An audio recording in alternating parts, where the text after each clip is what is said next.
Welcome back at 8:45. It is time for Foodie Friday. A nonprofit cooking school is serving up free meals in these tough times.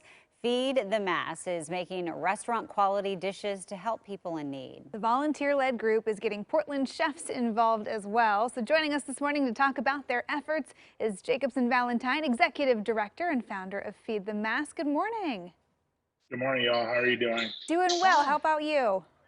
I'm doing great. We're just getting going this morning. I'm sure it's been a busy couple of weeks here for you. Now, first, for anyone who's not familiar, just tell us a little bit about Feed the Mass, about your nonprofit. So we've been around for about 4 years. We've been doing cooking classes for the community that is both affordable and teaching people how to eat healthy.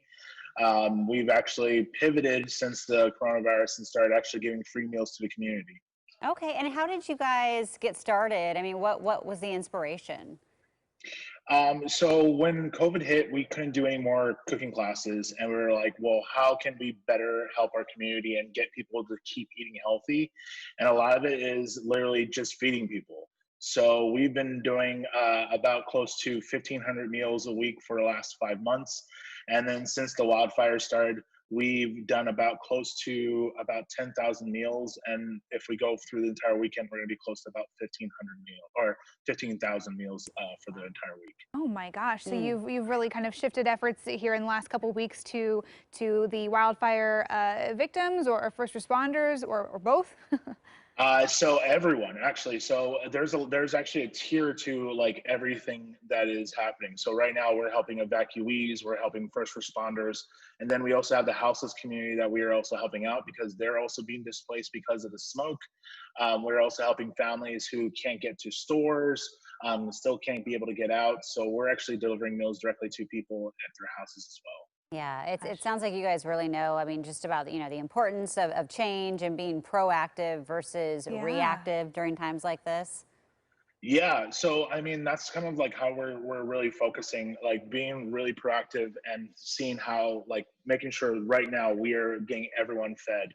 And then when something bad happens, like a wildfire or anything else in the future, that it's a very easy pivot for us to actually just start making more meals.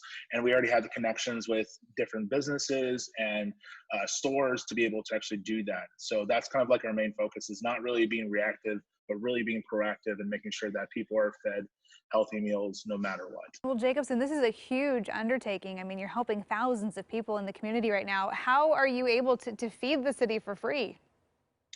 So a lot of it is actually working with farmers. So with the pandemic, there's actually a big surplus of food.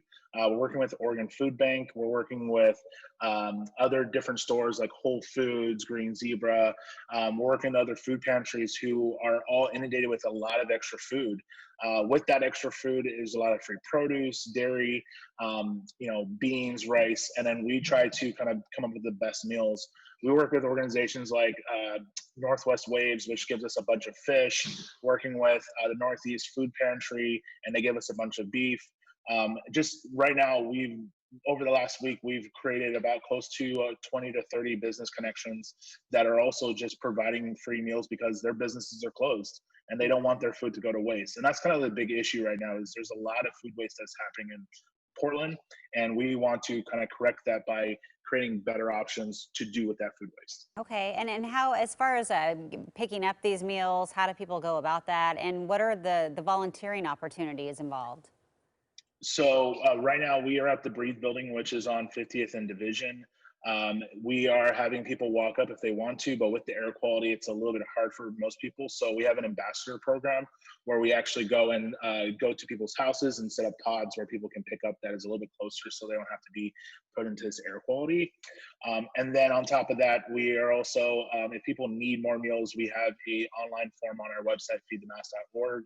There's also volunteer opportunities. Right now, we have had in the last week, we've had about 375 new volunteers apply to be a volunteer with the organization. So when it comes to volunteering, there's many ways you can volunteer. You can help cook, you can help deliver meals, You can also help with emergency response by actually taking meals down to places like Ashland, which we're going to be doing in the next couple of days.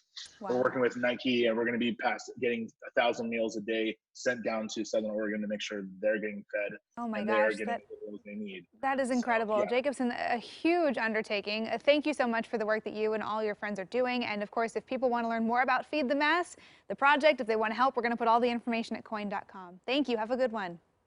Thank you.